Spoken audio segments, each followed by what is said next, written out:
안녕하십니까. 예수선교회 설교방송 시간입니다. 오늘 설교방송은 구약성경 이사야 5장 1절부터 7절의 말씀을 가지고 좋은 포도가 아닌 들포도를 맺은 남유다의 파멸을 예언하는 이사야 선지자라는 제목으로 예수선교회 조은찬 목사님의 설교가 있겠습니다. 말씀에 많은 은혜 받으시기 바랍니다.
사도신경 암송하심으로 신앙 고백 드리겠습니다.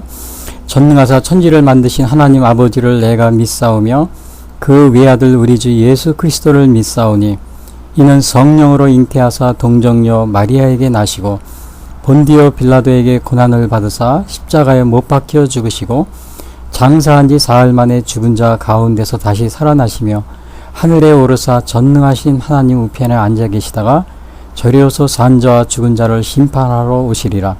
성령을 믿사오며 거룩한 공회와 성도가 서로 교통하는 것과 죄를 사하여 주시는 것과 몸이 다시 사는 것과 영원히 사는 것을 믿사옵나이다. 아멘.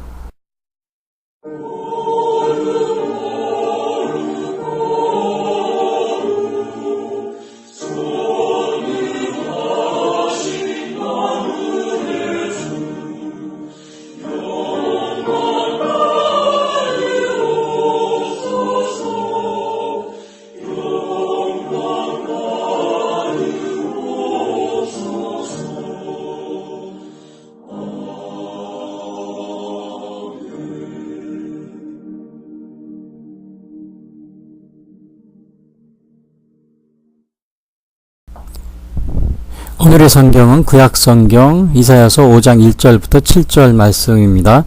나는 내가 사랑하는 자를 위하여 노래하되 내가 사랑하는 자의 포도원을 노래하리라.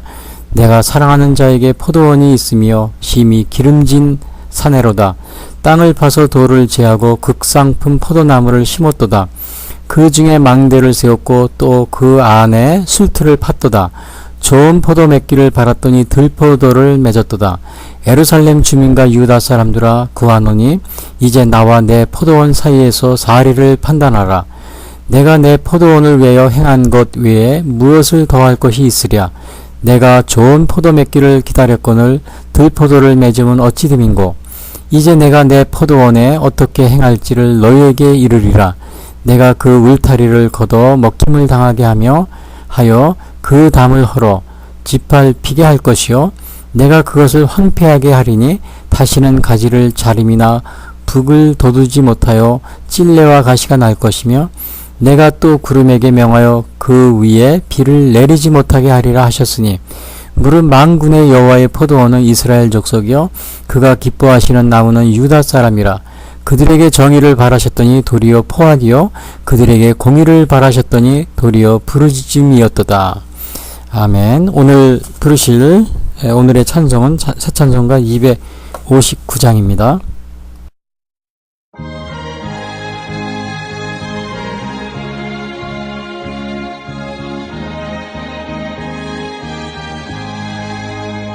예수 십자가에 흘린 피로써 그대는 씻기어 있는가. 더러운 죄 희게 하는 능력을 그대는 참으지 않은가. 예수 예수의 보혈로 그대는 씻기어 있는가? 마음속에 여러가지 죄악이 깨끗이 씻기어 있는가? 주 예수와 밤낮으로 늘 함께 그대는 행동을 하는가? 아무 때나 어디서나 그대는 십자가 붙들고 있는가? 예수의 보혈로 그대는 씻기어 있는가? 마음속에 여러가지 죄악이 깨끗이 씻기어 있는가? 주님 예수 다시 올 때 그대는 영접할 예복이 있는가? 그대 몸은 거룩한 곳 성전에 들어갈 준비가 됐는가? 예수의 보혈로 그대는 씻기어 있는가? 마음속에 여러가지 죄악이 깨끗이 씻기어 있는가?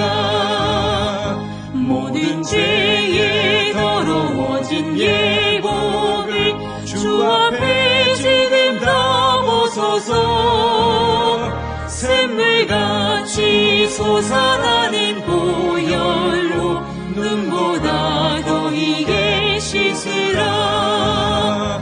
예수의 보혈로 그대는 씻기어 있는가? 마음속에 여러가지 죄악이 깨끗이 씻기어 있는가?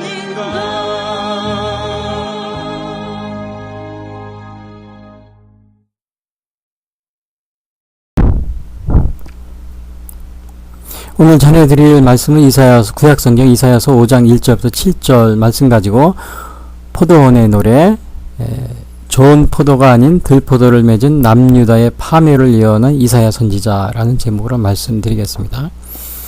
이 제목이 포도원의 노래입니다. 그런데 이 제목을 이제 좋은 포도가 아닌 들포도를 맺은 남유다의 파멸을 예언하는 이사야 선지자, 그러한 소제목을 달았습니다. 자, 이사야 선지자는 한 오랫동안 한 40, 50년, 60년 정도 이렇게 예언 사역을 했고요.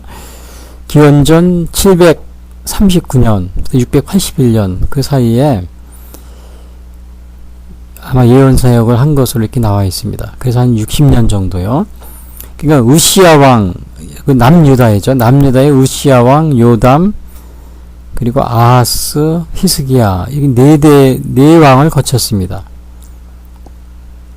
굉장히 오랫동안 사역을 한 그런 예언자입니다.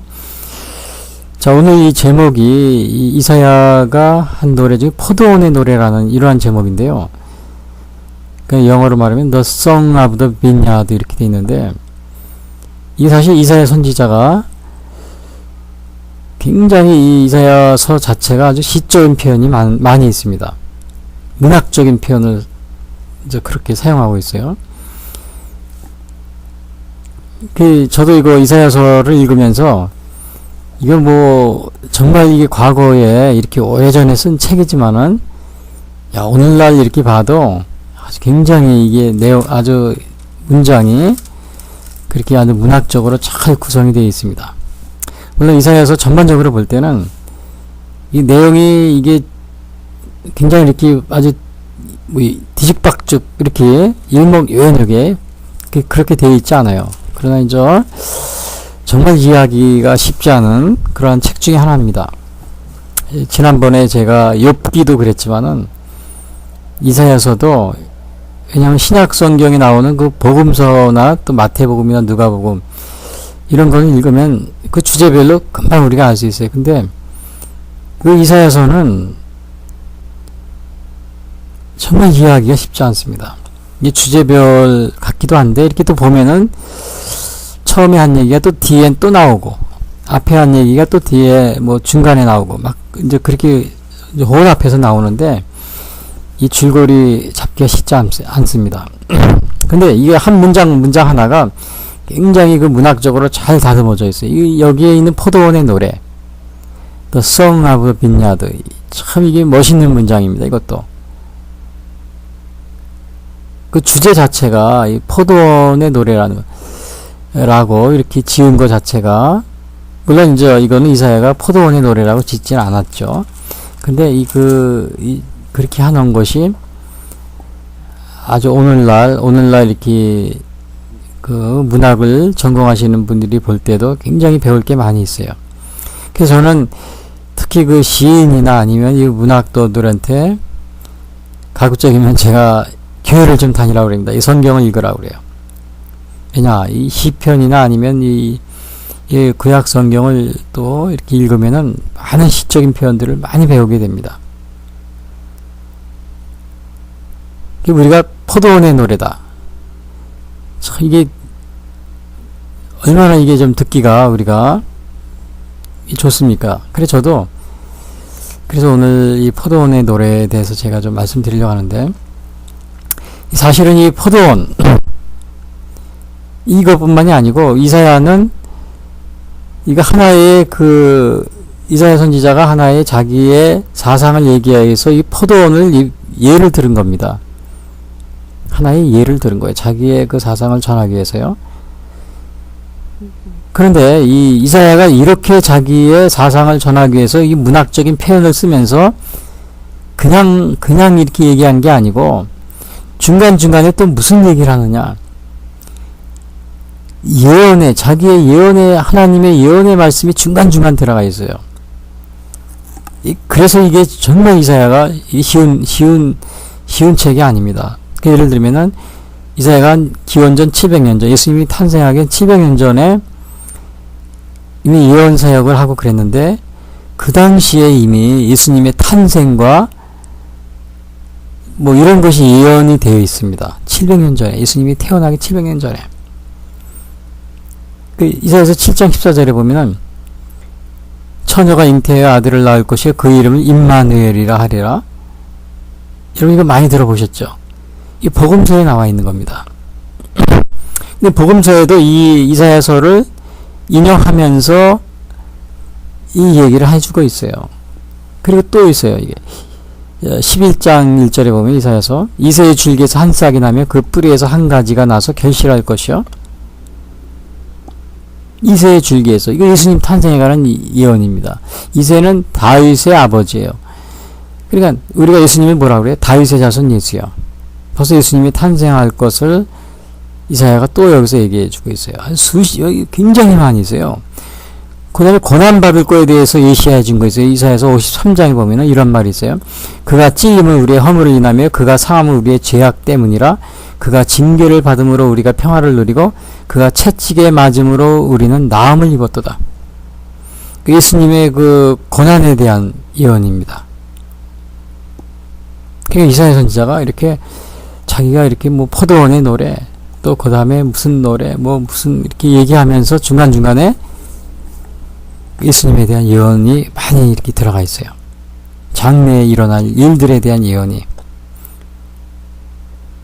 또 유다가 망한 멸망이라든지요, 북이스라엘의 멸망, 이런 것, 이미 이 당시에는 북이스라엘은 아직 멸망되지 않았죠. 그런 것들에 다 이렇게 예언이 되어 있습니다.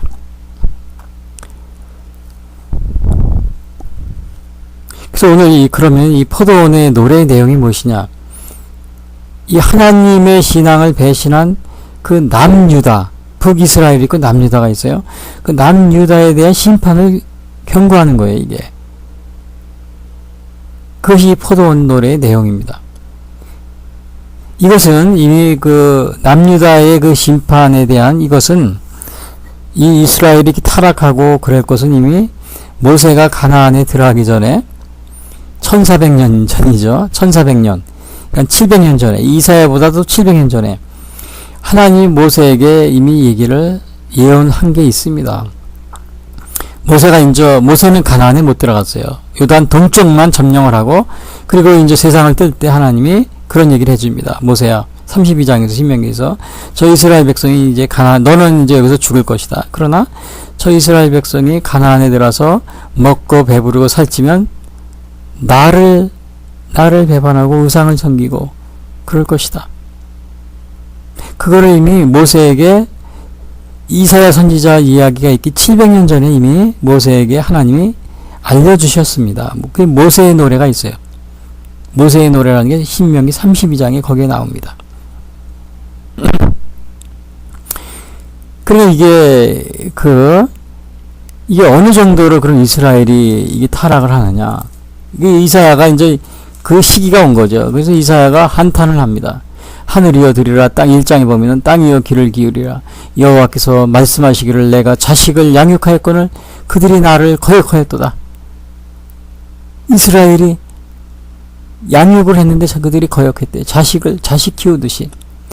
그 4절에 보면 그럽니다. 슬프다 범죄한 나라여 허물진 백성이여 행악의 종자여 행위가 부패한 자식이로다. 그들이 여호와를 버리며 이스라엘의 거룩하신 이를 만홀히 여겨 멀리하고 물러갔도다. 너희가 어찌하여 매를 더 맞으려고 폐역을 거듭하느냐. 온 머리는 병들었고 온 마음은 피곤하였으며 발바닥에서 머리까지 성한 것이 없이 상한 것과 터진 것과 새로 맞은 흔적뿐이거늘 그것을 짜며 싸매며 기름으로 부드럽게 함을 받지 못하였도다. 그러니까 이게 이사야가 1장에서 처음 시작하면서 하늘이여 들으라. 땅이여 귀를 기울이라. 또 이거 표현도 보면 굉장히 문학적입니다. 시적이고요. 그래서 포도원의 노래예요. 이 포도원의 노래. 거기에 이스라엘의 그 타락에 대한 그 파멸의 경고 메시지를 지금 주고 있는 겁니다. 그리고 이 내용이 그러면 이거를 처음에는 보니까 왜 이 노래를 하게 되었는가? 그게 나옵니다. 내가 사랑하는 자 1절에 보면 나는 내가 사랑하는 자를 위하여 노래하되 내가 사랑하는 자의 포도원을 노래하리라. 죄송합니다. 노래하게 된 이유가 뭐냐? 하나님이 사랑하는 자 이스라엘을 위하여 지은 노래라는 거예요. 하나님은 이스라엘을 사랑하셨습니다. 그 아브라함과 이삭과 야곱 그리고 그 약속을 하셨고 그래서 계속 하나님이 이스라엘을 그 약속대로 사랑해 주십니다. 그래서 이 사랑하는 자 이스라엘을 위하여 지은 노래다. 내가 사랑하는 자를 위하여 노래하되 내가 사랑하는 자의 포도원을 노래하리라. 1절에 나옵니다. 5장 1절. 그러니까 여기에 보면 우리가 찬송가에도 175장에 보면은 새 찬송가에 이런 가사가 있어요. 신랑 되신 예수께서 다시 오실 때 그러니까 예수님을 신랑으로 이렇게 묘사하고 있어요. 또 마태복음에도 보면은 예수님이 그 비유를 들어 얘기하는데 그 미련한 5처녀와 슬기로운 5처녀 비유하면서 밤중에 25장에 보면 밤중에 소리가 나되 보라 신랑이로다 맞으러 나오라 하며 이제 그 비유를 들으면서 이 예수님을 신랑으로 비유한 그러한 그 예가 있습니다. 그래서 여기에서 내가 나의 사랑하는 자를 위하여 노래하되 내가 나의 사랑하는 자의 포도원을 노래하리라. 이 표현이 바로 그러한 그 사랑하는 그 부부 사이의 관계를 이렇게 비유적으로 이렇게 표현하고 있다는 사실입니다. 그래서 그렇게 표현한 거예요. 내가 사랑하는 자, 하나님, 예수님과 또 우리 사이를 신랑과 신부 이렇게 묘사하고 있기 때문에 그렇게 하면 이해를 할 수가 있어요. 그렇지 않으면 처음 듣는 사람이면 이게 무슨 하나님이 뭘 사랑을 해? 뭐 이스라엘을 뭐 어떻게 한다고? 이해를 못 할 수가 있어요. 그래서 성경에서는 이스라엘과 또 예수님과 믿는 자를 또 신랑과 신부 이런 식으로 표현하는 게 많이 나와 있습니다. 그래서 사실을 사랑하면은 연애 편지만도 그래요. 지금은 연애 편지를 안 쓰죠. 요즘에 신세대 젊은 분들은 되게 뭐 문자 메시지나 아니면 카톡 또 이메일 이렇게 해서 연애를 할 거예요. 근데 제가 어릴 때만 해도 편지를 할 수밖에 없었어요. 뭐 좋아하는 사람이 있다. 그러면 뭘 써야 되느냐면 편지입니다. 그 우체부가 배달해줘야 돼요. 제가 배달해주면 거기에 쫙 써가지고 보내는 거죠. 제 기억해 보니까 저도 많이 쓴 것 같아요. 저도 많이 썼어요. 젊었을 때. 왜냐, 그 당시엔 저만 쓴 게 아니고 다 돌아보면 펜팔을 다 하고 있었어요. 해외 펜팔도 많이 썼어요. 그 당시 놀라지 마세요. 제가 어렸을 때 보면 당시에 그 해외 펜팔 해가지고 외국에 사는 분들하고 펜팔하는 경우도 많이 있었어요. 그 편지로 서로 보고받고. 근데 그렇게 하면서 어떤 때는 뭐 서로 사랑하는 뭐 그런 관계라기보다는 주위 사람들이 누구든지 다 쓰니까요. 방학 때 그 쓴 걸 가지고 뭐 서로 읽고 뭐 이렇게 막 그러게 얼마 썼다 몇 통 썼다 막 서로 자랑하고 그러니까 그냥 막 쓰는 거예요. 뭐 사랑하고 안 하고 그 관계를 떠나서 막 쓰고서 나도 몇 통 받았다 이제 막 그러고 자랑하는 거죠. 그래서 막 읽어주고. 그때는 그게 그런 게 뭐 이상하거나 그런 게 아니었었어요. 어떤 분은 제가 보니까 수백 통을 쓴 분이 있었더라고요. 수백 통. 제가 그 어느 연애하시는 분을 봤는데 그 당시에 나중에 또 그렇게 자기가 그 연애할 때 썼다고 그런 분들이 얘기하는데 보면 수백 통을 쓰신 분이 있더라고요. 야, 그것도 굉장히 정성을 들여서. 이렇게 사랑하면은 이게 글을 쓰는 것 같아요. 그 표현이 이거예요. 내가 사랑하는 자를 노래하되 내가 사랑하는 자의 포도원을 노래하리라. 이게 시입니다. 시를 쓴 거예요. 근데 그 포도원이 있었다. 그 내용이 뭐냐면 포도원이 있었다. 그런데 그 포도원이 매우 기름진 포도원이에요. 포도원이 있으며 심히 기름진 산에 있는 포도원이래요. 제 기억에도 보니까 언덕에 있는 포도원도 제가 많이 봤어요. 포도나무를 언덕에 심은 경우. 그런 거는 잘 안 자라요. 그래서 제가 언젠가 이 대부도를 간 적이 있는데, 그 대부도, 저희 사는 이 동네에서는 대부도 포도가 유명합니다. 이 송산 포도고. 비싸요, 다른 거보다. 송산 포도는 좀 비싸요. 근데 왜 비싼가? 그 이유를 알겠더라고요. 그 대부도를 이렇게, 그 지역을 제가 이렇게 이제 버스를 타고, 차를 타고 가서 이렇게 봤는데, 포도나무가 굉장히 많아요. 이 대부도가 좀 가깝거든요. 근데 포도밭이 정말 기름집니다. 밭이 참 좋아요. 비탈에 뭐 산에 산비탈 이런 게 아니고 그냥 밭에 하는데 너무 이렇게 기름진 밭에 했기 때문에 포도도 아주 잘 맺히고, 그 송산 포도도 마찬가지고. 그런데 나무는 좀 비싸더라고요. 맛도 좋고. 여기 포도는 이스라엘 백성을 의미한다 그랬어요. 포도나무는 유다. 그럼 포도원 지기가 있잖아요. 농부. 누구냐? 하나님을 이렇게 이제 그렇게 비유하고 있어요. 왜냐하면 5장 7절에 보면 그게 나옵니다. 뭐 제가 꾸며낸 게 아니고 5장 7절에 보면 이런 말이 있어요. 대저 만군의 여호와의 포도원은 이스라엘 족속이요 그의 기뻐하시는 나무는 유다 사람이라. 나와 있죠, 답이 여기에. 여호와의 포도원은 이스라엘 족속이요 그의 기뻐하시는 나무는 유다 사람이라. 그러면 포도원 지기 가꾸는 사람은 하나님, 그렇게 되는 거죠. 근데 이스라엘, 예수님도 그렇지만은, 뭐, 비유를 들으면 포도 비유를 많이 들어요. 포도원. 포도가 굉장히 아주 이스라엘은 많이 재배했던 그런, 기록이 많이 있습니다. 이사야서 27장에도 보면은, 그날에 너희는 아름다운 포도원을 두고 노래를 부를지어다. 포도원을 재배하고 열매를 먹을 것이며, 이사야서 65장에도 그렇게 나와요. 어디 가든지 포도원. 이 구약 성경에도 포도원에 대한 얘기가 굉장히 많습니다. 신약에도 그렇고. 그리고 우리 대한민국에서는 주로 많이 과일이 뭐예요? 우리도 현재 여기 경기도 이런 데 포도원 많이 있습니다. 또 사과도 있고 배도 있고. 근데 이 유대 지방에서는 주로 포도원 얘기를 많이 하는 거, 이 성경에 나와 있어요. 사과나무, 배 이런 거보다는요. 자, 이렇게, 그런데 이 포도나무는 특징이 있어요.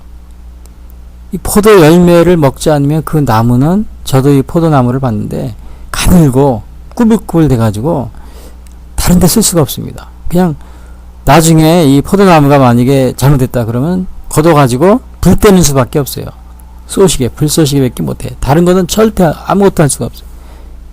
우리가 뭐 전나무다 그러면 전나무 집 기둥으로도 쓸 수 있고 참 요긴하겠습니다. 은행나무도 마찬가지고, 은행나무 같은 건 고급으로 쓰잖아요. 은행나무. 전나무도 마찬가지고 가구 만드는데. 또 사과나무, 물론 사과나무가 뭐 크게 자라는 때로는 그 여러 가지로 나무를 쓸 수도 있고요. 그런데 이 포도나무는 전혀 쓸 수가 없어요. 그냥 불쏘시개밖에 못합니다. 자, 이런 포도나무인데 그 열매를 발할 수밖에 없는 거죠. 열매를, 그 열매만 잘 맺혀야 돼요. 열매. 근데 여기서 하나님이 뭐라 그랬냐면 2절에 땅을 파서 돌을 제하고 극상품 포도나무를 심었도다. 땅을 팠어요. 근데 돌을 제하고, 돌이 많아요. 어디든지. 이 돌을, 저도 그 좋은 땅이라도 돌이 많이 있어요. 그걸 먼저 돌을 없애야 돼요. 저도 어렸을 때 농사를 많이 지어봤는데, 많이 아니고 학교 갔다 오면은 시간 남을 때마다 이렇게 부모님 도와드리고 이제 그런 적이 많이 있었는데, 그럴 때 보면은 밭을 알고 나면 제일 먼저 하는 게 뭐냐, 돌을 갖다가 중간중간에 다 이걸 걸러내야 돼요. 바깥으로 막 던지는 거죠. 또 바깥으로 너무 많으면 이제 쌓아놓고서 이렇게 나중에 또 버리고요. 그러니까 이 돌을 하나님도, 그러니까 땅을 파서 돌을 제하고 땅을 파야 돼요. 땅 파는 거는 옛날에는 뭐예요, 그 소가 땅을 팠습니다. 그래서 소를 이용해서 땅을 판 거예요. 요즘에는 기계로 하고 그러죠. 그 소가 없고 기계로 해서 저는 삽으로도 해봤어요. 삽. 뭐 심으려고 그래요. 조그만 밭 같은 건 삽으로 파고. 자, 이렇게 해서 이제 심고 그랬는데 돌을 제했다. 이거 이스라엘 민족이라고, 포도원을 심는 게 이스라엘 유다 민족이라면 어떻게, 그럼 뭐가 될게, 가나안에 정착한 것을 상징하고 있습니다. 이스라엘 민족들에게 이제 모세가 죽고 여호수아가 인도해서 가나안에 정복을 해가지고 정착을 하잖아요. 거기에 정착할 때 하나님이 여호수아를 통해서 도와줬어요? 안 도와줬어요? 하나님이 도와주셨어요. 그 전쟁 중에도. 전쟁 중에. 그걸 말합니다. 돌을 제하는 거예요. 돌을 제했다. 이 의미가 이스라엘이 거기에 살 수 있게끔 그 적들을 다 물리쳐주고, 거기에 7 족속이 있었어요. 신명기 7장 1절에 보면 이렇게 7 족속이 나옵니다. 가나안에 헷 족속과 기르가스 족속과 아모리 족속과 가나안 족속과 브리스 족속과 히이 족속과 여부스 족속. 신명기 7장 1절. 그 가나안 족속을 몰아내야지만 이스라엘이 들어가 살 수 있는 거예요. 이건 몰아내죠. 근데 이게 정말 그 몰아내는데 제일 고생 많이 한 사람이 바로 여호수아입니다. 모세도 물론 고생 많이 했죠. 출애굽하면서 그 요단강 동편을 자기 그 세 지파에게 나눠줬죠. 그 므낫세하고 가서고 르벤인가요? 세 지파에 나눠주고. 그리고 거기까지밖에 모세가 임무가 끝나고 죽은 겁니다. 서쪽에 이제 9지파 땅을 정복하고 나눠준 게 여호수아가 다 한 건데, 야, 여러분 지금 여호수아, 저도 지난번에 요즘에 다시 읽다 보고 여호수아 보면서 제가 생각을 했어요. 여호수아 정말 고생 많이 했다고. 제가 젊었을 때 그렇게 신앙생활 할 때는 아예 그냥 재미로 읽었는데, 지금 가만히 읽으면서 생각해 보니까 여호수아 정말 고생 많이 해요. 뭐 그냥 전쟁으로 시작해서 전쟁으로 끝난 거예요. 그 정복하는데 정말 하나님이 거기 있는 남녀노소를 다 진멸하고 뭐 그런 명령도 하거든요. 이 전쟁해가지고 사람을 많이, 그 가나안 족속들을 많이 다 물리치고 또 죽여야 되고, 얼마나 힘들었을 것 같아요. 뭐 심적으로도 그렇고 실제적으로도. 그 제가 요즘에 여호수아를 다시 이렇게 읽다 보면은, 모세 선지자도 그랬지만 여호수아, 야, 정말 얼마나 힘들었을까. 평생을 이 정복 전쟁하다가 하나님이 또 함께 하시고.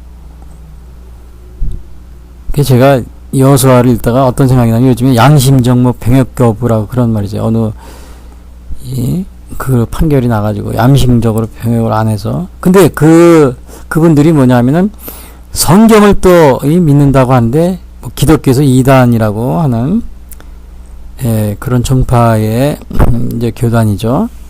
성경을 갖고 다녀요. 성경도 믿는다고.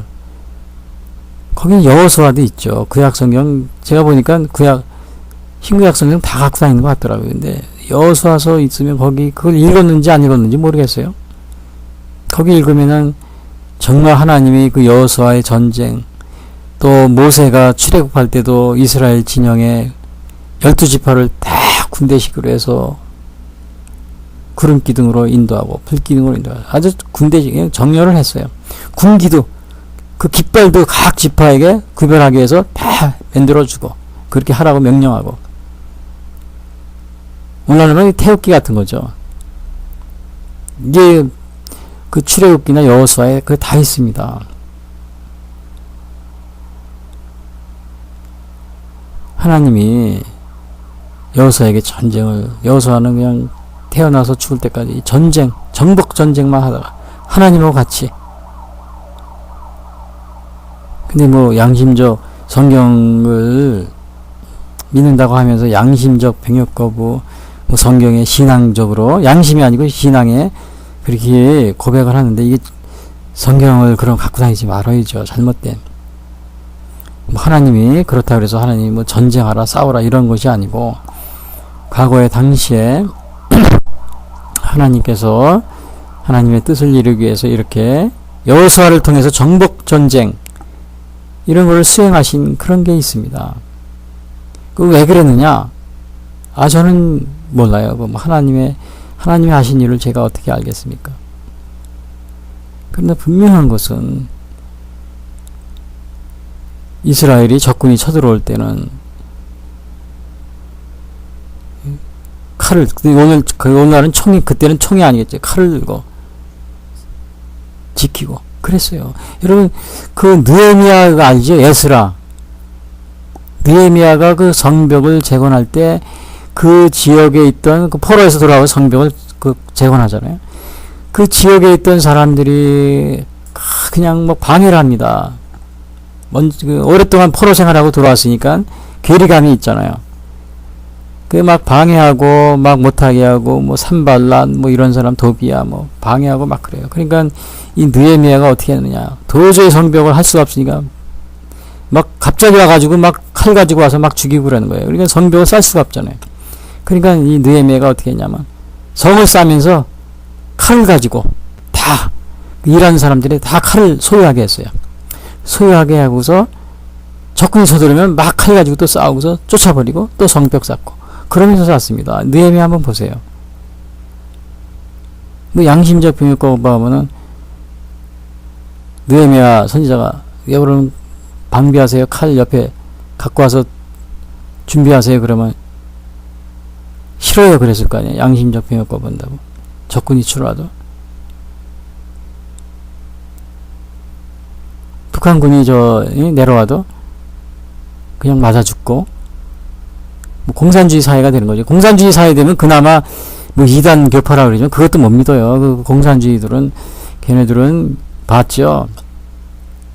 성경책만 갖고 있어도 뭐 종교인들만 있으면 다 수용소 보냈는데 제가 여호수아 그걸 읽으면서 그런 좀 생각을 해봤어요. 그래서 여기서도 7 족속을 멸하고 이스라엘이 가나안에 정착하게 해주기 돌을 고른 거 이렇게 표현하고 있는 거예요. 그거를 땅을 파서 하나님이 거기에 정착할 수 있도록 도와준 거 그거를 말하고 있는 겁니다. 그리고 거기에다 또 뭘 했냐? 망대를 짓고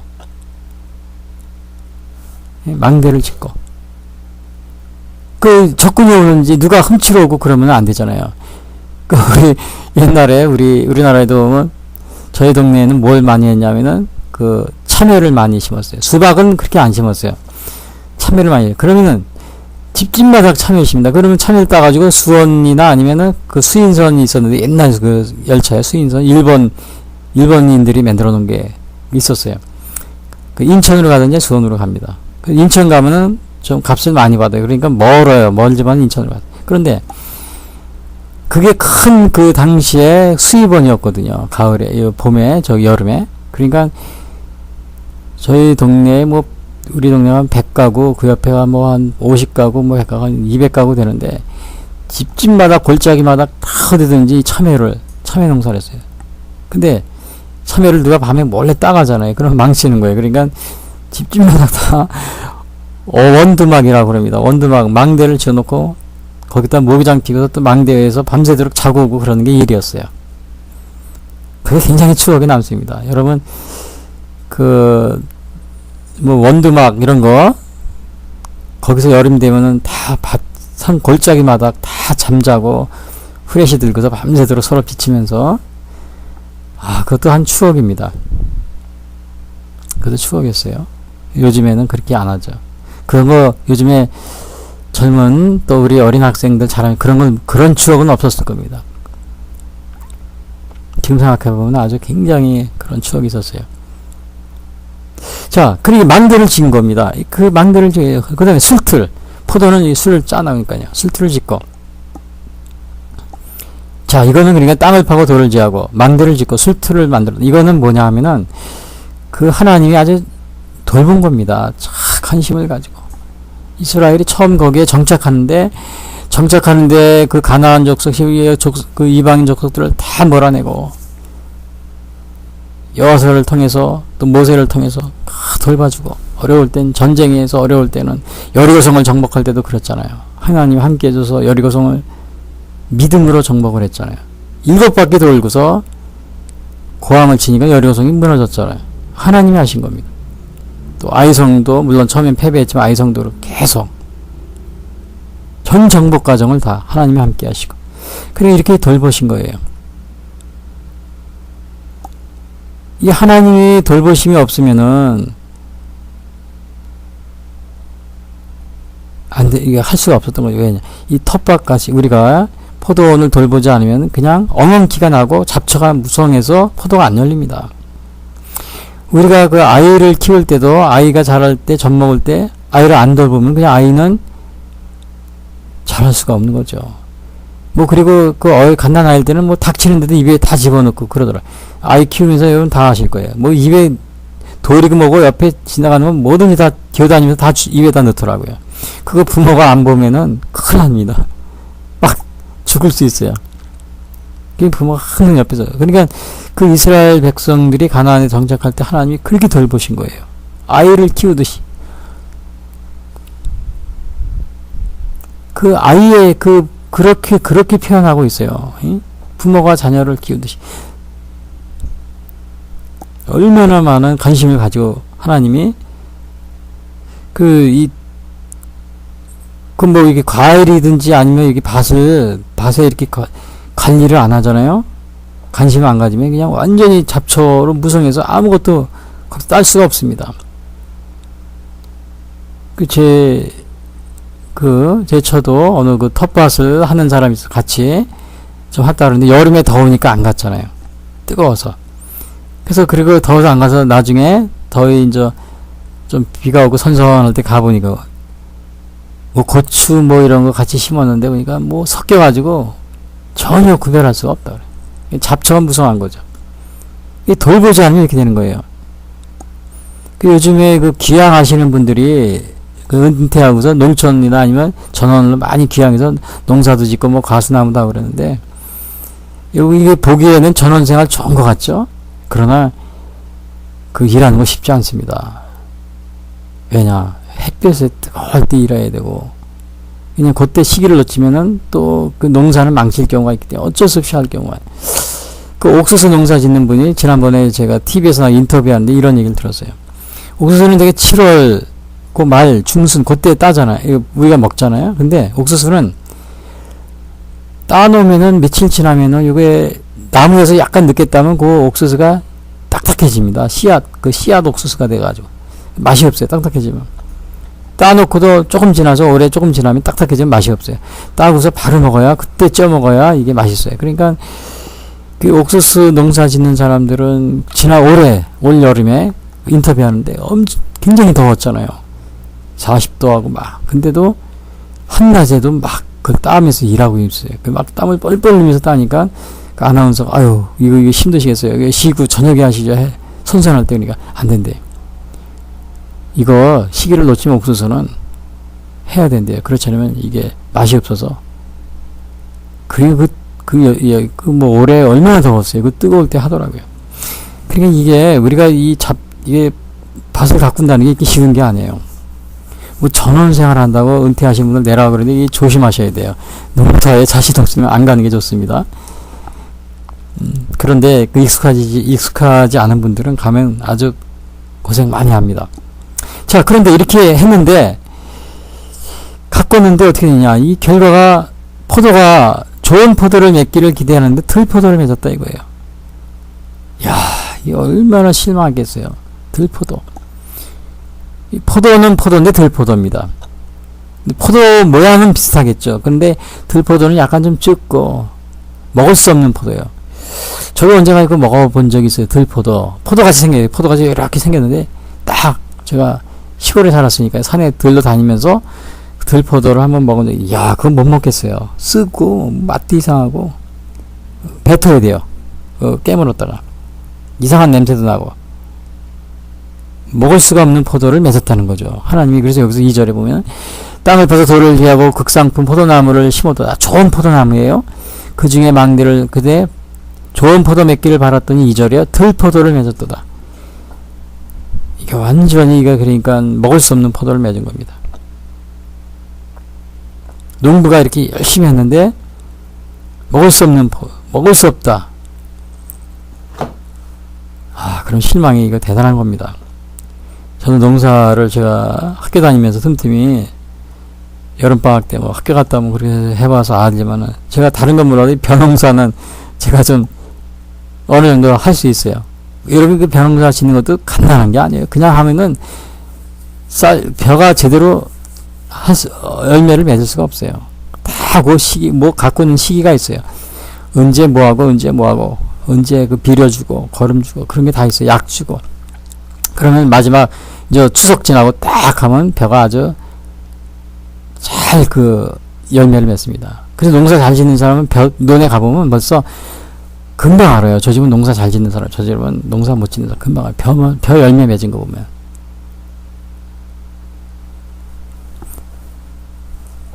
오늘 여기서도 이 열매가 들포도를 맺었다. 근데 문제는 이게 하나님이 그렇게 가꾸셨는데 들포도를 맺었다. 이게 문제입니다.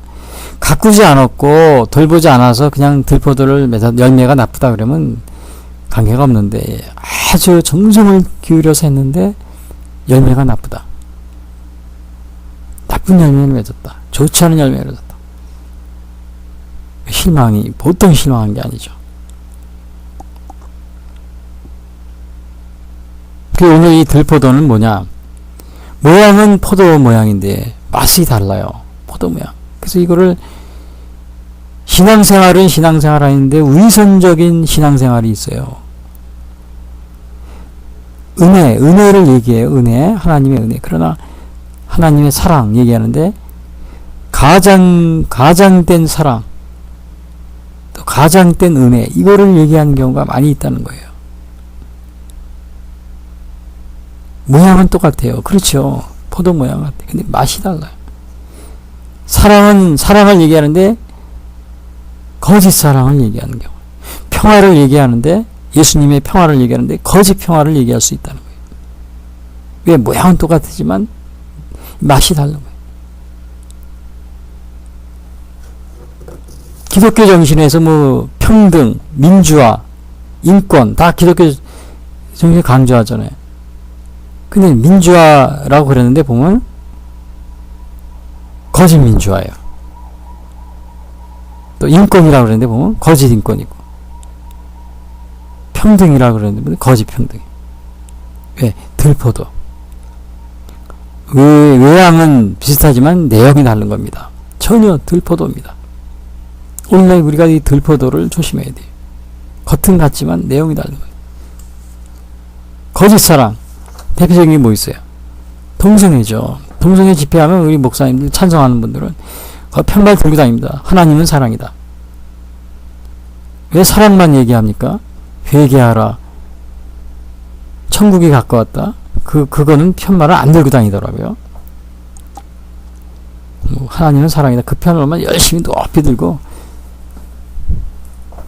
교회 다니는 그 목사님들이 또 신도들이 찬송하는 분들은 꼭 집회 때 가보면 그 코어 축제할 때 동성애 축제하면 꼭 그런 분이 있어요. 차별금지법. 이게 포도입니까? 들포도입니까? 포도 같아요. 그러나 들포도, 그 안에 들포도가 들포도예요. 왜? 뭐 동성애 요런 요소 이런 거를 할 수 있는 거를 거기다 끼워 넣었어요. 싹싹. 인권이라 그러면서 그 안에 끼워 넣어요. 이렇게. 그냥 겉모양은 포도 같은데 실제로는 들포도예요. 그래서 저기 지방에 지난번에 막 반대하고 그랬잖아요. 반대하는 이유가 뭐예요? 포도는 포도 같은데 들포도니까. 사랑은 사랑 같은데 거짓 사랑이니까. 인권은 인권 같은데 거짓 인권이니까. 민주화는 민주화 같은데 거짓 민주화니까. 평화는 평화 같은데 거짓 평화니까. 이 평화, 우리 이거 지금 제가 말 안 해도 알겠죠? 남북이 평화한다. 근데 이게 진짜 같아요? 아니면 들포도예요? 아니면 그냥 포도 같아요? 들포도죠. 예.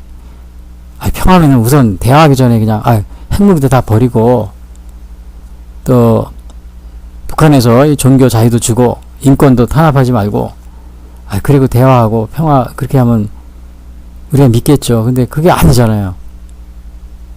여전히 신앙 가진 종교 있는 사람은 다 감옥에 가두고 죽이거나 총살하거나 핵무기는 그대로 가지고 있고 핵무기는 없앴는데 말로만 없앴더라고 보니까. 아예 우리 남북회담에서는 남쪽 부족 그 회담에서 아예 꺼내지도 않더라고요. 우리 대한민국이 가장 지금 위급한 건데 아예 얘기를 안 꺼내요. 이 거짓 평화입니다. 이거는 민주화. 지금 북한에 방문하고 왔다 갔다 하는 사람이 민주화 운동했다는 사람이 거의 대부분인데 북한을 옹호하는 사람이 평화하고 대화하자 그러고 그 독재 타도하면서 그렇게 외쳤던 사람인데 대한민국에서 북한의 그 김일성, 김정일, 김정은 이거는 비교할 수 없는 독재가죠. 박정희 무슨 전두환 독재라고요? 비교가 안 되는 독재가입니다. 그걸 열심히 찬양하면서 거기에 또 심지어는 돈도 받아가면서요. 그러면서 민주화 운동을 한 사람들이 오늘날 정치인들, 국회, 청와대, 내각 많이 있어요. 기업가, 사업가, 사법부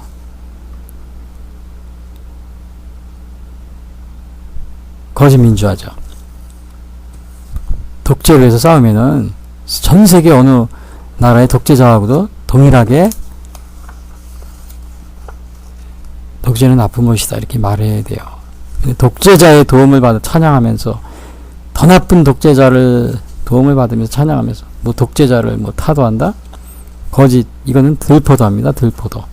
지금 우리 대한민국 이러한 들포도에 속으면 안 됩니다. 그래서 오죽하면 하나님이 이랬어요. 예루살렘 주민아 유다 사람들아 구하노니 이제 나와 내 포도원 사이에서 사리를 판단하라. 3절 너희가 판단해봐라. 이스라엘이 근데 판단했어야죠. 못합니다. 하지 못했어요. 우리나라 사람도 어때요? 남북 평화회담, 남북 회담한다. 이게 평화냐 아니면은 거짓 평화냐? 들포도냐 참포도냐? 예루살렘 주민과 유다 사람들아 구하노니 대한민국 주민과 우리 대한민국 사람들아 구하노니 이제 나와 내 이 포도원 사이에서 사리를 판단하라. 이 남북 대화 뭐 이런 평화 이것이 판단하라. 이게 진짜냐 아니냐. 지금 판단 못하고 있습니다. 하나님도 그거를 물어봤어요. 물어봤는데 이스라엘은 못하고 있었어요. 결국 망했잖아요. 대한민국도 왜 못하고 있느냐. 김정은이 무슨 뭐 여론조사 하니까 뭐 호감도가 70%라고 그러더라고요. 우리나라 보면 지지율이 뭐 70%. 그러니까 이게 지금 뭔가 모르는 겁니다. 전혀 모르는 거예요.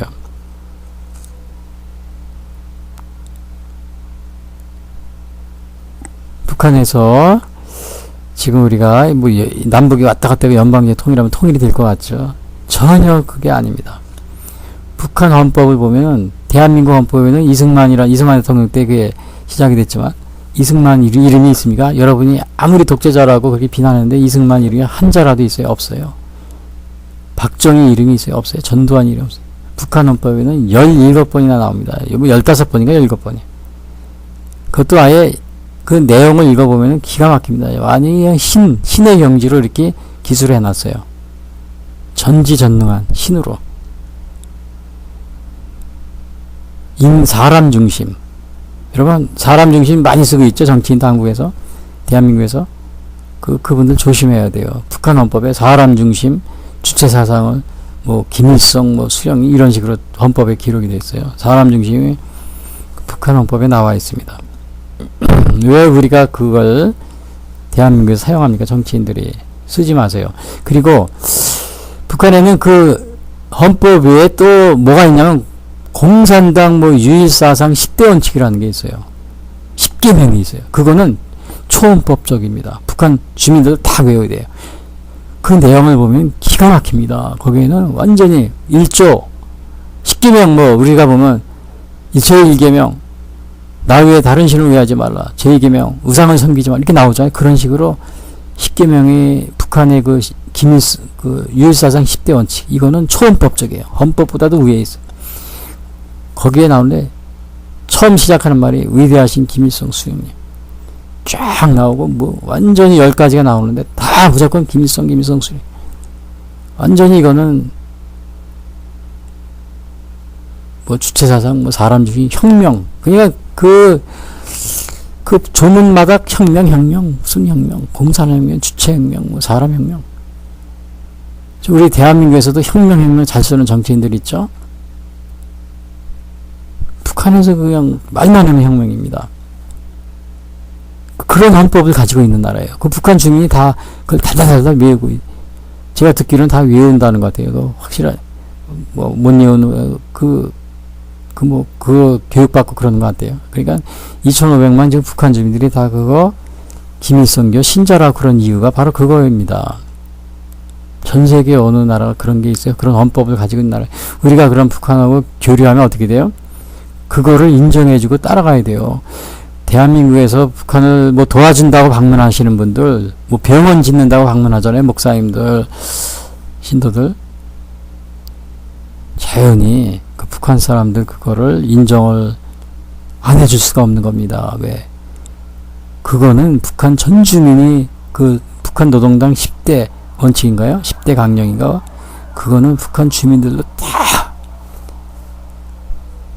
다 알고 따라 암기하고 뭐 그런 정도니까요. 그런 거니까요. 그래서 북한의 2,500만 주민들이 우리가 생각할 때 우리 대한민국 사람처럼 이렇게 허리멍텅 그런 게 아니에요. 철저한 신자들. 그래서 제가 도쿄올림픽 체육 선수들 같이 입장하고 그런 거 하지 말라고 그러는 거예요. 왜? 그 선수들 하나하나 북한 선수들은 철저한 그 북한 김일성교 신자들입니다. 그 헌법에 원래 헌법이 있어요. 거기에도 그렇게 명시가 돼 있고 또 김일성 뭐 수령님 그냥 수도 없이 나오고 사람 중심 주장. 그 다음에 따로 또 하나가 있어요. 초헌법적인 게 뭐냐? 노동당 10대 강령인가 있어요. 10대 규칙인가. 한번 찾아보세요, 여러분. 홈페이지에 구글에 보면 나와 있어요. 북한 노동당 10대 강령인가 있어요. 거기에는 뭐 그냥 처음부터까지 김일성, 위대하신 뭐 김일성 수리, 완전 신처럼 묘사가 돼 있어요. 그거를 달달달 외우고 다니고서 그냥 자기, 그 내용 중에는 목숨 바쳐 뭐, 마지막 순간까지 뭐 투쟁하자, 이게 쉽죠. 그런 말도 있어요. 그러니까, 우리 대한민국처럼 이렇게 아무것도 모르는 흐리멍텅이 희죽희죽 웃고서 뭐 북한을 왔다 갔다 하고, 심지어는 이 종교인들이 하더라도 목사님들 다 북한 사람들 평범한 사람 같지만 다 거기에 낚이는 겁니다. 올무에 걸리게 돼 있어요. 북한에 뭐 병원 짓는다 투자하고 왔다 갔다 하죠. 올무에 걸립니다. 그래서 북한은 변한 게 없어요. 이 대화를 하더라도 이런 거를, 이런 변화가 있어야 되는 거예요. 전혀 없잖아요, 지금. 북한의 헌법이 그대로 있잖아요. 핵무기도 그대로 있고. 그런 상태에서 우리는 다 무장해제하고 서로 왔다 갔다 하고 그러면 어떻게 돼요? 좀 심각한 겁니다. 모세가 마지막에 신명기 32절 그 노래를 모세의 노래가 있어요. 신명기 32장. 그때 하나님이 그럽니다. 그들의 포도나무는 소돔의 포도나무요 고모라의 밭의 소산이라. 그들의 포도는 쓸개 포도니 그 송이는 쓰며 그들의 포도주는 뱀의 독이요 독사의 악독이라. 야, 그 가나안 이스라엘 백성들이 이렇게 타락한다네. 그 포도나무는 소돔의 포도나무요 고모라의 밭의 소산이라. 그들의 포도는 쓸개 포도니 그 송이는 쓰며 그들의 포도주는 뱀의 독이요 독사의 악독이라. 이게 얼마나 하나님이 이언한 겁니다. 모세에게 얘기를 해줬어요. 그러니까 모세가 모세의 노래라는 게 있어요. 신명기 3장. 그 노래를 한 겁니다. 모세의 노래에 나와요. 이 포도원의 노래지만. 소돔의 포도나무요 고모라의 밭의 소산이고 쓸개 포도요 송이는 쓰고 포도주는 뱀의 독이요. 뱀의 독이래. 뱀의 포도주. 독사의 악독. 악독이라.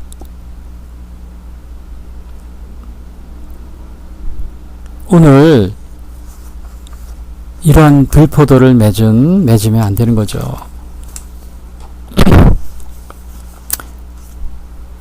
북한은 여기에 나온 이런 들포도일 겁니다. 쓸개포도, 소돔 고모라의 포도, 독의 포.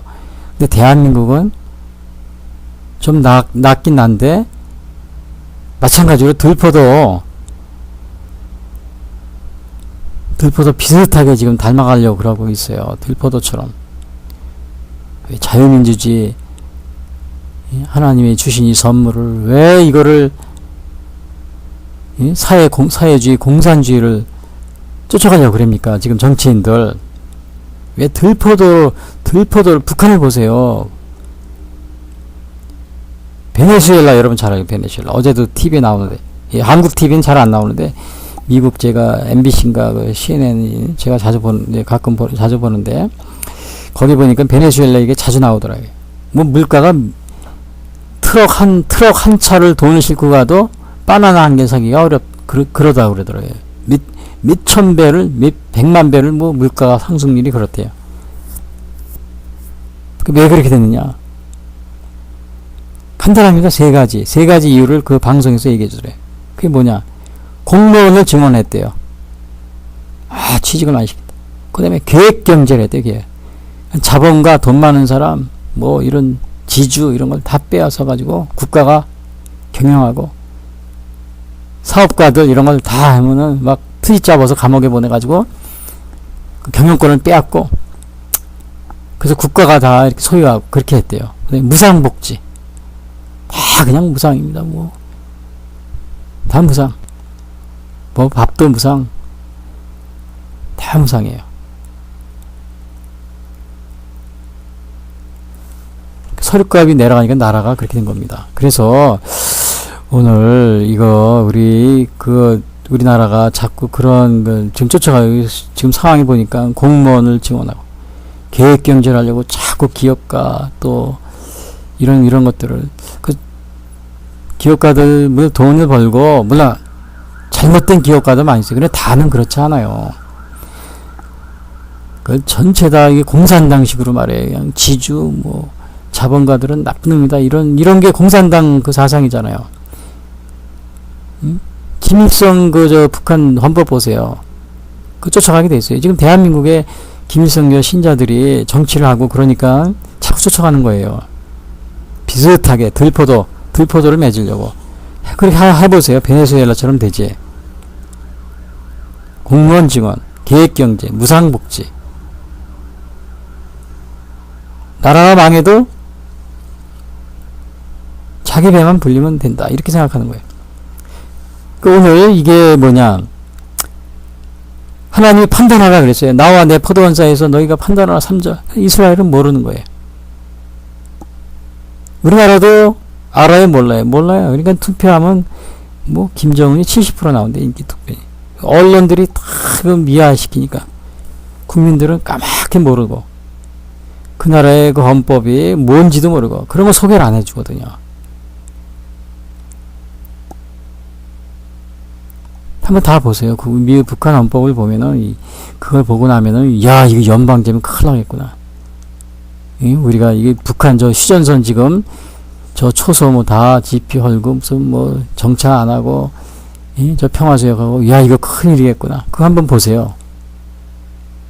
그거 우리가 북한 헌법을 보면은 야 저 사람들이 배우는 게 아무것도 없네.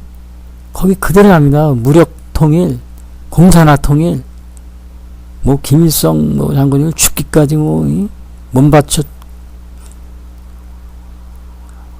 10계명 거기 10계명 기독교 10계명 같은 데는 완전히 처음부터 10조까지가 뭐 김일성 수령이 다예요. 그게. 왜 국민들은 그거 하나도 모르고 무조건 무슨 뭐 평창 올림픽처럼 TV에 나와서 뭐 그냥 그 좋은 거 같죠. 그 북한 선수들 보통 선수들이 아닙니다. 공산당 그 10계명이 공산당 10대 원칙을 달달 외우는 사람들이에요. 기회만 되면 낚아채려고 그러고 올매 잡으려고 그러고 목사들도 많이 걸리는데 뭐 하물며 보통 사람들이야 어떻겠어요. 신부님도 그렇고 승려님도 그렇고 연방제가 뭔지도 모르고 연방제를 하면은 바로 북한처럼 우리도 똑같이 하지 않으면 그거를 북한의 헌법에 나온 걸 우리가 따라서 존중해주지 않으면은 할 수가 없는 거예요. 연방제는. 그러니까 하면 안 되는 거죠. 대한민국 사람들 김일성 다 숭배해야 되고 북한 갈 때마다 그래서 목사님들 또 종교인들 스님들 가급적 가지 마세요. 제가 가지 말라고 그럽니다. 그게 사랑이 그럼 왜 사랑이 없느냐? 그 사랑 그게 잘못된 사랑입니다. 들포도 사랑이에요. 들포도 사랑. 동성애자들 그거 하나님은 사랑이다. 그리고 코어 축제 막 찬성하면서 다니는 그게 뭐예요? 들포도 사랑이죠. 진정한 사랑이 아닙니다. 북한이 바른 길로 그 헌법 그런 잘못된 걸 버리고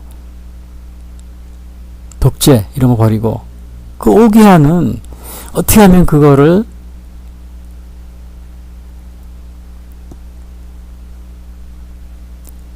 자 오늘 그래서 근데 하나님이 여기서 취한 행동은 뭐냐? 울타리를 걷어낸다 그랬어요. 담을 헐어 6절에 5절에 보니까 그래요. 5절에 보니까 이제 내가 내 포도원에 어떻게 행할지를 너에게 이르리라. 내가 그 울타리를 걷어 먹힘을 당하게 하며 그러니까 더 이상 이스라엘을 방어 안 해주겠다. 그 이스라엘 백성이 뭐라 그래요? 방어? 무슨 방어를 해주셨어 하나님이? 왜? 보여야 말이야. 안 보이는데 무슨 방어를 해주신 거야? 우리 신앙인들은 하나님이 우리를 도우시고 계시다는 것을 느낄 수 있어요? 없어요? 있죠. 항상 생활하면서. 근데 그거를 모르는 사람은 어떻게 해요? 하나님이 뭘 우리를 방어를 해줘? 뭘 울타리를 쳐줘? 모르는 겁니다. 그런 걸 몰라요. 한미상호방위조약 우리 미국 주한미군이 있잖아요. 그 우리의 울타리가 되어준 거예요. 그래서 70년 동안 전쟁도 없이. 근데 뭐 지금 뭐 미국 나가라 반미 대마하고 이런 사람들은 미군들이 있어서 우리가 그 울타리의 역할을 했다는 걸 모르는 겁니다. 가면은 그냥 무너지는 걸 모르는 거예요. 월남이 그랬잖아요. 미군이 그냥 반미대모하고 그래서 미군이 저 북베트남 평화조약하고 가버렸어요. 가버리니까 금방 적화됐잖아요. 적화되고서 거기에 남아있는 한 100만 명은 보트피플 배를 타고 해외로 도망가다가 그 중에서 한 10만 명은 뭐 바다에 빠져 죽고 나머지 90만 명 해외로 다 나가 살고 미국까지 갔더라고요. 미국까지 도망가서 살더라고요. 제가 미국에 가 있을 때 보니까 그 난민촌이 있더라고. 베트남 난민촌. 필리핀도 반미데모하고 그 200만 명 정도는 월남에서 그냥 막 다 죽고 숙청되고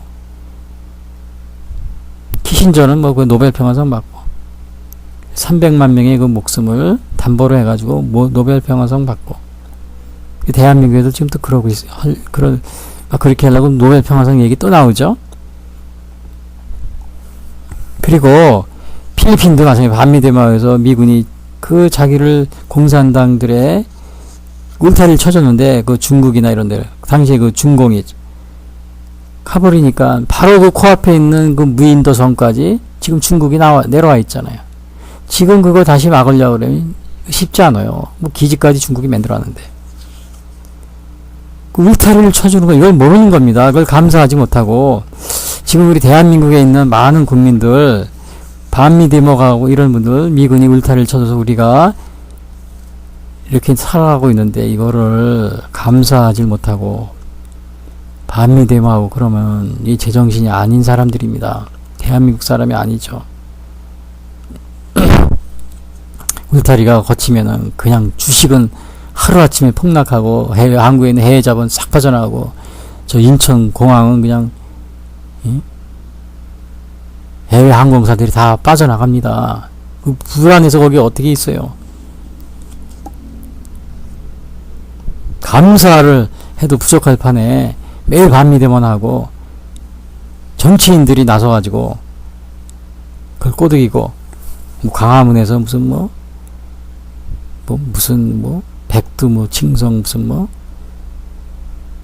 그 사람들은 여기 살지 말고 그냥 북한으로 가세요. 여기 있지 마라.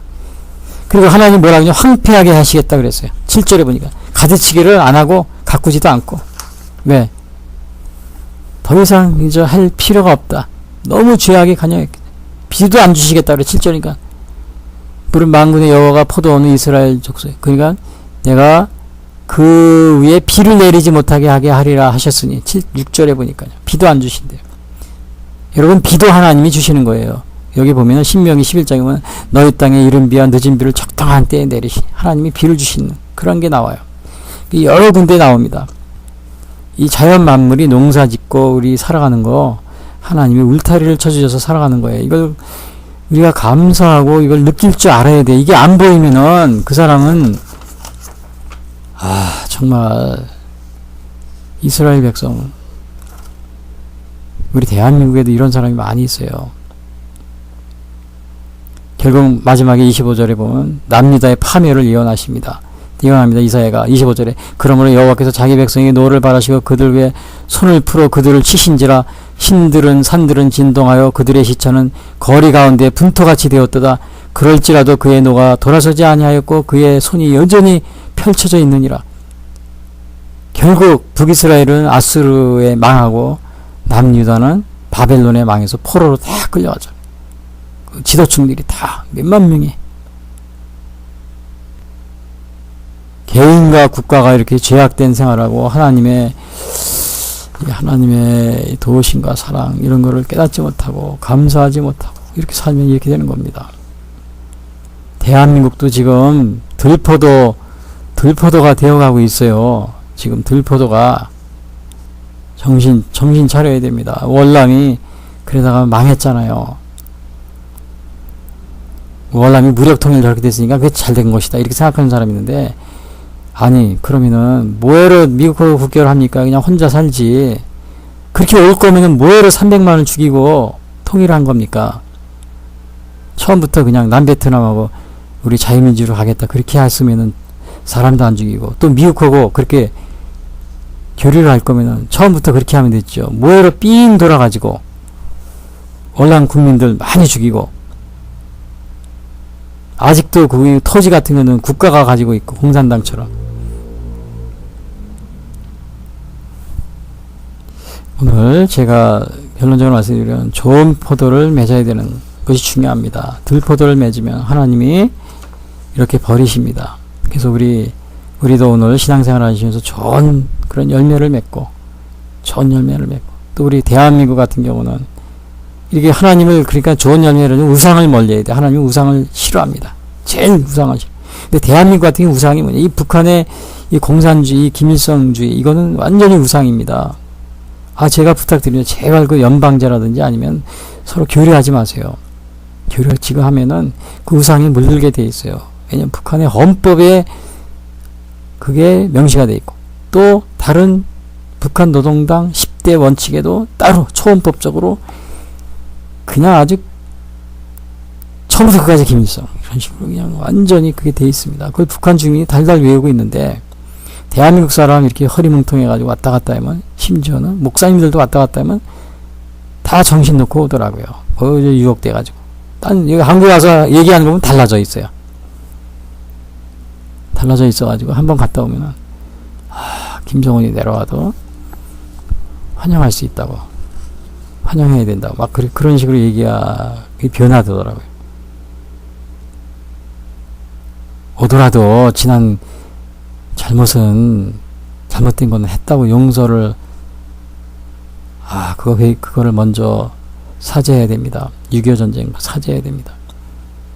연평도 또 폭격, 천안함 죽인 거, 1980년대 박정희 대통령 죽었을 때 저 남해안에 북한 특수군들을 사복으로 딱 갈아입고 몰래 숨어 들어와서 몇백 명이 와가지고 그냥 남해안 사람들을 많이 죽인 다음에 싹 도망가고 계엄령 선포되니까, 그런 것들, 또 남쪽 대통령하고 그런 걸 숨기려고 서로 사실은 우리가 뒤에서 몰래 슥싹슥싹 했습니다. 그런 걸 다 잘못했습니다. 그렇게 하면 우리가 환영할 수 있다고, 그러면 그거 하려면 와도 되지 않냐, 이런 식으로 얘기해야죠. 그냥 무조건 환영한다 그러면 안 되죠.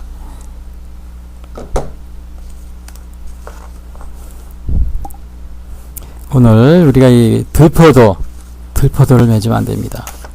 좋은 포도, 우리 대한민국도 자유민주주의 좋은 포도예요. 이 포도를 잘 맺어서 사회주의 가려고 자꾸 그냥 기업가들, 자본가들 자꾸 그냥 꼬투리 해가지고 다 감옥 집어넣고 그걸 뺏으려고 그러지 말고,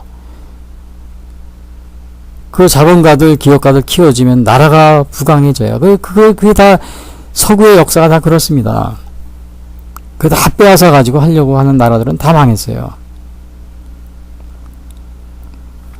그러지 마시고 자유민주주의, 시장경제 이 바탕 위에서 이 나라가 정말 좋은 열매, 들포도가 아닌 좋은 열매, 신앙도 그렇고, 다 같이 기도하겠습니다. 지금까지 예수선교의 설교방송을 시청해주신 분들께 감사를 드립니다. 이 방송을 들으시고 신앙에 대한 문의나 상담을 원하시는 분들은 02-894-7898로 문의해 주시기 바랍니다. 요한복음 3장 16절은 하나님이 세상을 이처럼 사랑하사 독생자를 주셨으니 이는 저를 믿는 자마다 멸망치 않고 영생을 얻게 하려 하심이니라 라고 말하고 있습니다. 또한 성경은 예수 그리스도를 영접하는 모든 사람들에게 영원한 생명을 약속하고 있습니다. 요한일서 5장 11절에서 13절은 또 증거는 이것이니 하나님이 우리에게 영생을 주신 것과 이 생명이 그의 아들 안에 있는 그것이니라. 아들이 있는 자에게는 생명이 있고 하나님의 아들이 없는 자에게는 생명이 없느니라. 내가 하나님의 아들의 이름을 믿는 너희에게 이것을 쓰는 것은 너희로 하여금 너희에게 영생이 있음을 알게 하려 함이라 라고 말하고 있습니다. 아직 예수님을 영접하지 못하신 분들은 이 시간 주님을 영접하시기를 바랍니다. 오늘 방송을 들으시고 신앙에 대한 문의나 상담을 원하시는 분들은 02-894-7898 예수선교회로 문의해 주시기 바랍니다. 다음 방송 시간까지 안녕히 계십시오.